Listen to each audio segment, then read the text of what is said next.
Chers téléspectateurs, je suis très heureux de vous savoir aussi nombreux à cette nouvelle édition. Chers amis, chers frères et sœurs en Christ, soyez tous bénis au nom de Jésus-Christ de Nazareth. Bienvenue donc à cette autre session qui porte sur le thème « Un enfant de Dieu peut-il être envoûté ?» Je ne vais pas revenir sur les épîtres et les épisodes qui sont passés, mais je vais tout simplement parler aujourd'hui de l'opposition à l'autorité publique ou l'autorité civile qui peut être une porte ouverte par rapport à l'envoûtement dans la vie d'un enfant de Dieu. Nous allons lire la parole de Dieu et nous voyons dans Romains au chapitre 13, le verset 2, et je lis la parole de Dieu.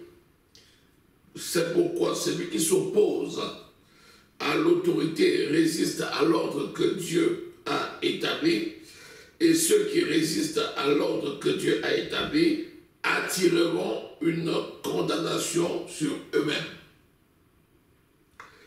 Je vais insister ici sur le comportement des enfants de Dieu vis-à-vis des autorités, ceux qui dirigent la nation dans laquelle nous vivons.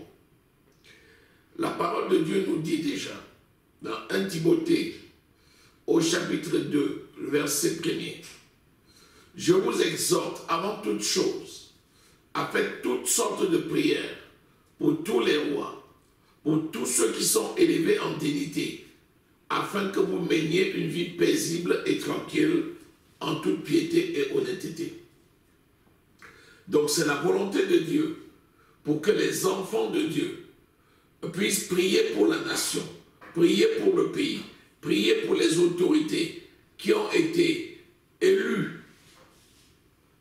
Si le Seigneur veut ainsi, c'est parce que la volonté de Dieu, c'est que les cités, les villes, les pays soient dirigés conformément à la parole de Dieu.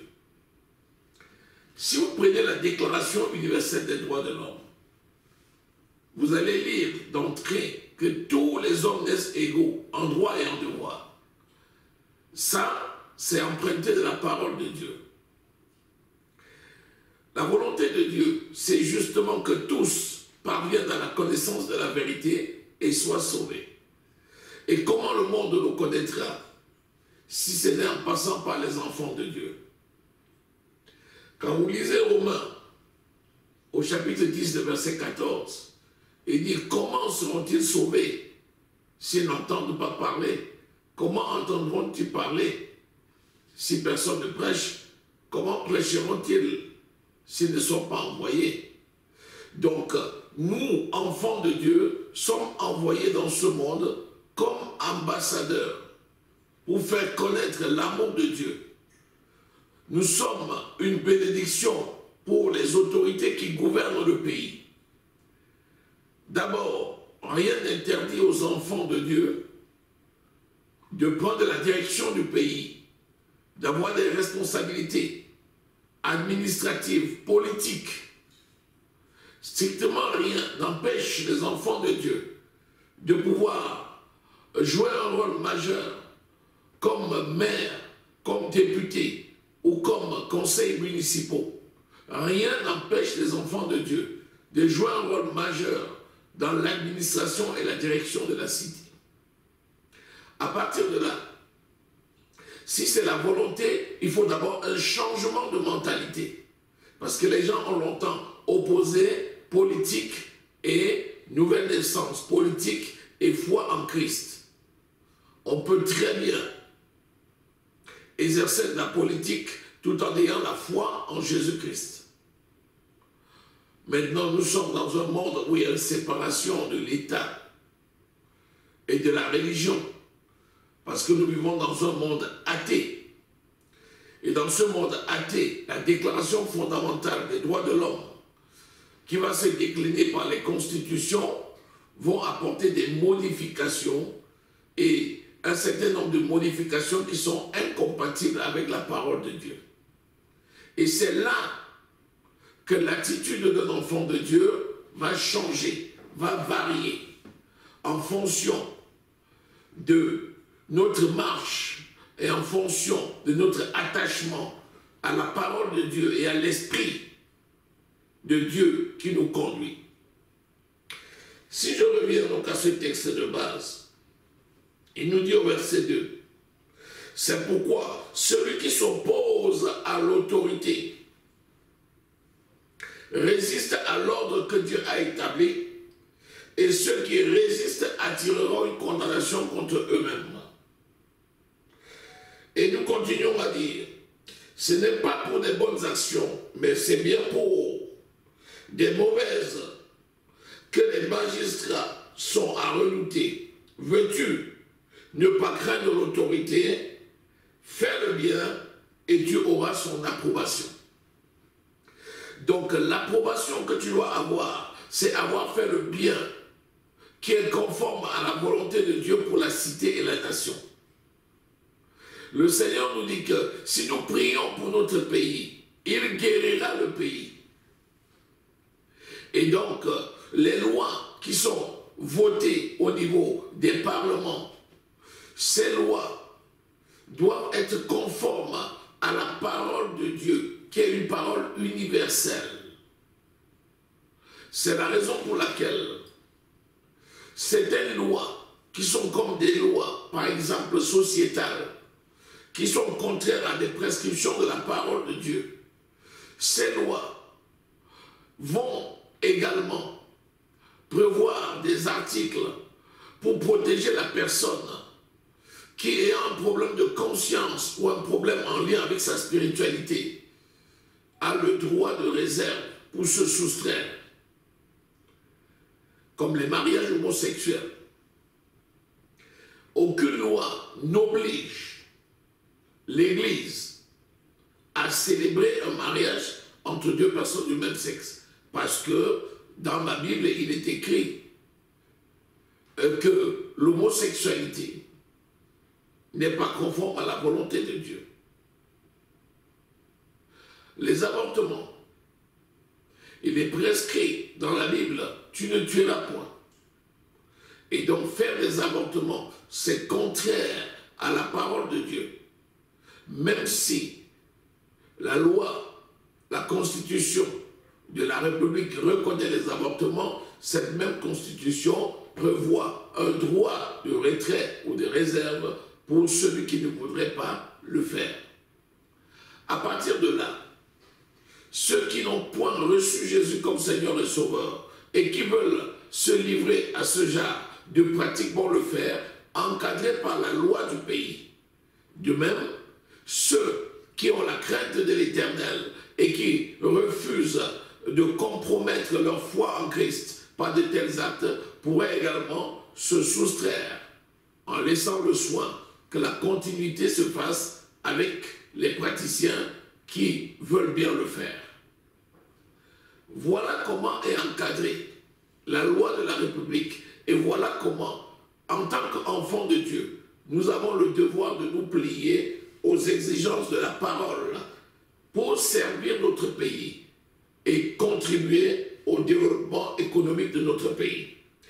Quand je reviens donc à Romains au chapitre 13, il est écrit, « Le magistrat est serviteur de Dieu pour ton bien, mais si tu fais le mal, crains, car ce n'est pas en vain qu'il porte l'épée, étant serviteur de Dieu pour exercer la vengeance et punir celui qui fait le mal.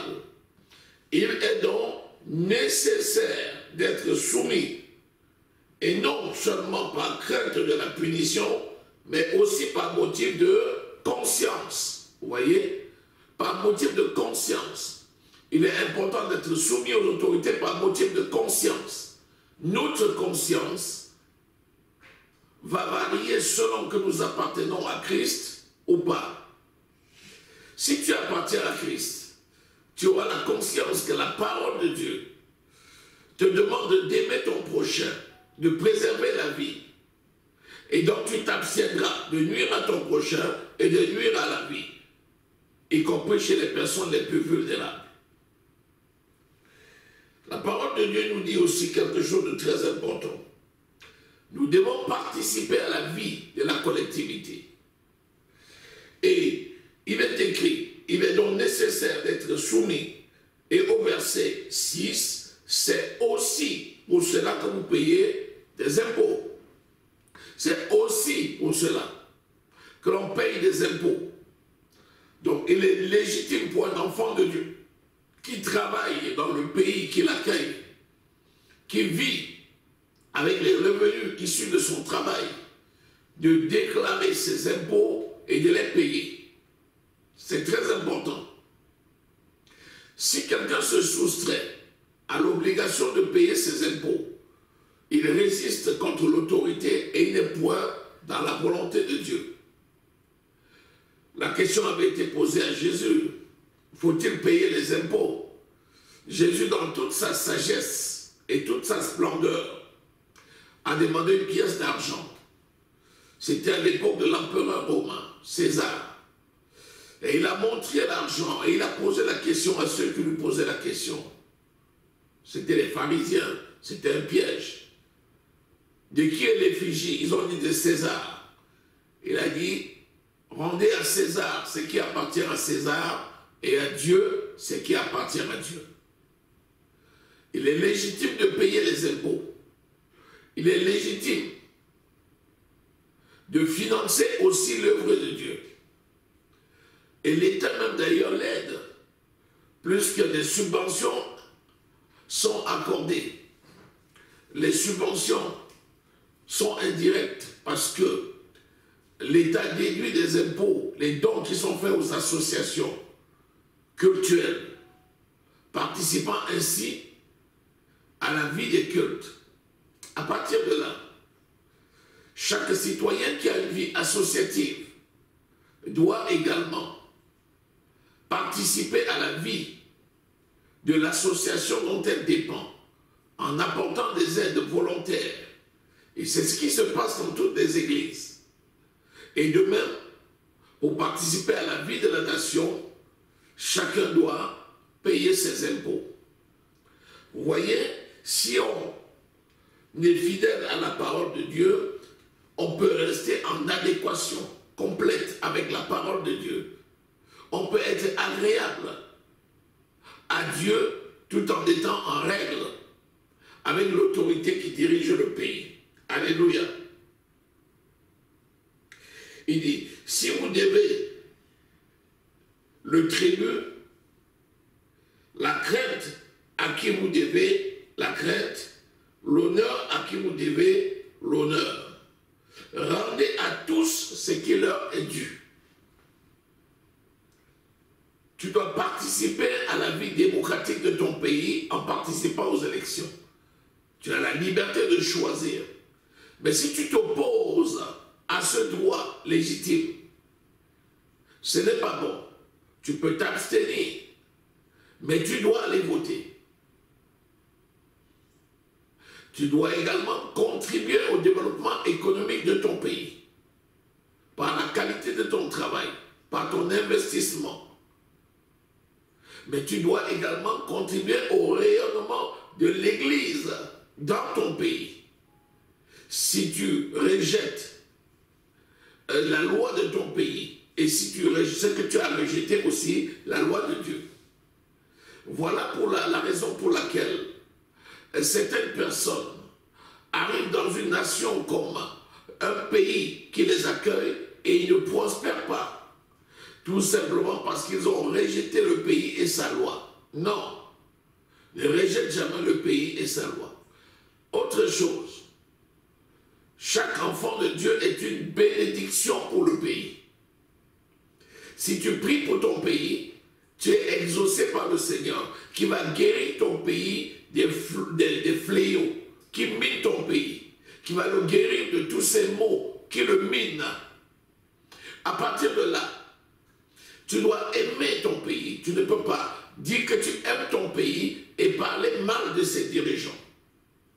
Tu ne peux pas prier pour le président de la République et te moquer de lui. Tu ne peux pas prier pour la réussite économique du pays et en même temps décrire le pays et le décrire comme étant un pays de corruption, un pays qui ne vaut pas la peine. Tu ne peux pas dire une chose et son contraire. Ce sujet est tellement important. Sujet tellement important. Parce que si nous vivons dans un pays où il y a la laïcité ne veut pas dire contre la religion, encore moins la chrétienté. Vous savez que la chrétienté n'est pas une religion. La chrétienté, c'est Jésus-Christ à l'œuvre dans notre vie. Mais la religion existe et la religion a toute sa place dans la nation.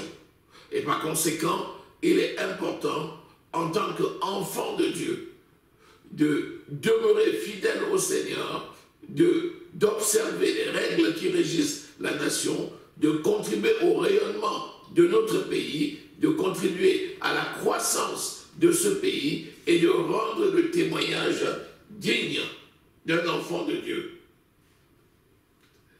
Voilà donc comment il est important de représenter dignement ton pays en tant qu'enfant de Dieu. C'est aussi pour cela que vous avez vu, lorsque les enfants de Dieu se réunissent, ils sont représentés, chacun selon le pays d'où il vient, par le drapeau de ce pays. Le drapeau du pays, c'est aussi l'apanage des enfants de Dieu. Nous avons parfaitement le droit de tenir le drapeau d'un pays comme celui de la France, qui est le nôtre. Ce drapeau nous appartient. Il n'appartient pas seulement à certaines personnes qui se réclament nationalistes. Non, nous sommes tous enfants de la France, amoureux de ce pays. Et les églises doivent se mobiliser pour défendre la cause de la France, comme la cause de chaque pays dont vous êtes originaire, naturellement. Mais si quelqu'un, malheureusement, s'oppose à l'autorité, c'est quelqu'un qui s'attire une condamnation.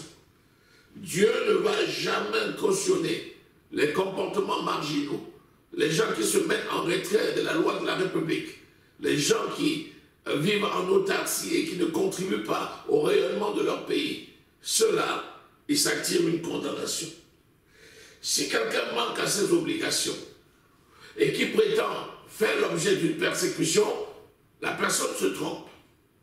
Un enfant de Dieu doit aimer son prochain. On a bien dit son prochain. Pas que les autres enfants de Dieu, son prochain. Et s'il doit aimer son prochain, il doit aimer tous ceux avec qui il vit, qu'ils soient chrétiens ou pas, qu'ils soient enfants de Dieu ou pas, qu'ils soient même athées. Tu as le devoir d'aimer. Si ce concept est bien compris, si nous avions bien compris la volonté de Dieu, alors nous aimerions notre pays. Et là, nous aurions du respect pour les autorités de ce pays. Voilà comment les enfants de Dieu doivent se comporter dans le pays. Priez pour le pays, priez pour le continent où on est, priez pour ce monde en rage, priez en sorte que la parole de Dieu puisse se manifester dans la paix, dans la joie, dans l'harmonie, jusqu'aux extrémités de la terre. Voilà qui est indispensable pour nous.